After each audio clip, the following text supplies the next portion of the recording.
So 2 weeks ago, I gave you the opportunity to ask me a question. So whether it was industry related, food related. So thanks everyone for getting in touch. We've had a huge response, which is good. It unfortunately means I can't answer them all. Otherwise I'd be here all day and actually get no cooking done.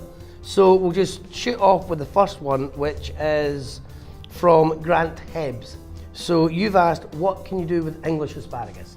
So you can do, obviously, huge amounts. I'm Scottish, so I'm obviously going to say Scottish asparagus is better, but let's not start a war. I would say if you blanch it for sort of 1 or 2 minutes and then sort of quickly roast it in a pan just to get a really good bit of colour on it, and then just serve it really simply. So, you know, whether it's with a bit of chicken or something as simple as poached eggs and hollandaise. So just blanch it for a couple of minutes and then just roast it lightly with just a little bit of sea salt as well. Just brings out, you know, that sweetness of the asparagus. So great question, Grant, thank you very much. So the next question is from Melissa Clark. So you've asked how you know your steak's cooked properly. There's a few different sort of old wives' tales and techniques that you can use, but the sort of most common one, I'll just put this iPad down, is if you were to take your hand and your thumb part here. So if you push here, that's sort of rare.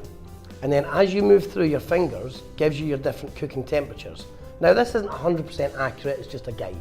So this is rare, that would be medium rare, that would be medium, medium well, well done. So again, it's not an exact science, but when you push the meat as it's cooking, if you were to press your hand and then press the meat, whatever it relates to the most is sort of where you are with that. Obviously in a kitchen, we don't run about the kitchen touching meat and pushing our fingers, because obviously you just learn through time. But that's the sort of easiest answer I can give you on that one. So again, another great question. The next question is from Fred Van Hemart. Sorry if I've not said that right. You've asked where I get my inspiration from. Now that's, I could literally sit here for an hour and give you an answer to that. So it might be from a particular piece of crockery, and I love the bit of crockery, and I think, right, what can I put on that? Or, you know, we've got a forager, Ben, who comes in twice a week. He might come in with some edible flowers or some herbs, or, you know, now, you know, mushrooms. And you get your inspiration from that because you think, right, I really want to use, you know, St. George mushrooms, but there's not a dish on the menu that it sort of suits. So you then start building a dish around the mushroom. Or it could be, as I said, the crockery, or my fishmonger phones me up and says, you know, I've got amazing brill in at the moment. What can you do with it? You know, we then get a good price. We then start playing about with it, and then when the dish is, you know, we're 100% happy with it, it then goes on the menu. So it can be really from anything. You know, it really can be. So there isn't an easy answer to that, so I'm sorry. So the next question is from Pete Higgins, and it says, what is Scotland's most underrated produce?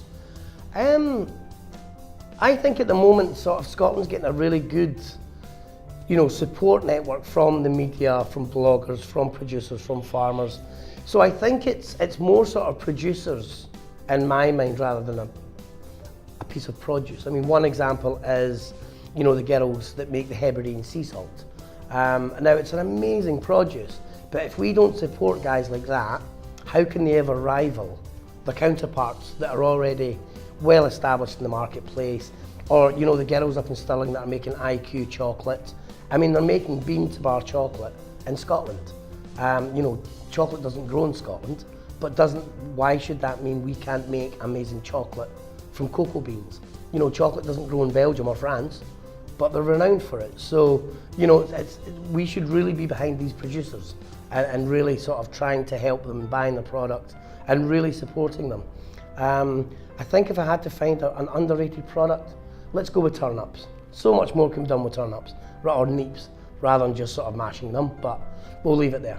So the last question, and I've kept it to last deliberately, is from a chap called Jason, who just happens to be my brother. So thank you very much, Jason, for asking this question.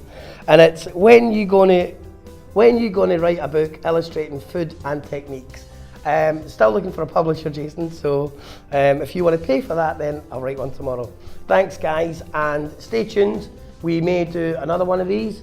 We'll see how time, you know, goes on. We do have more questions that I'm really sorry we couldn't answer, but thanks anyway for all your questions, and I hope you've enjoyed the video.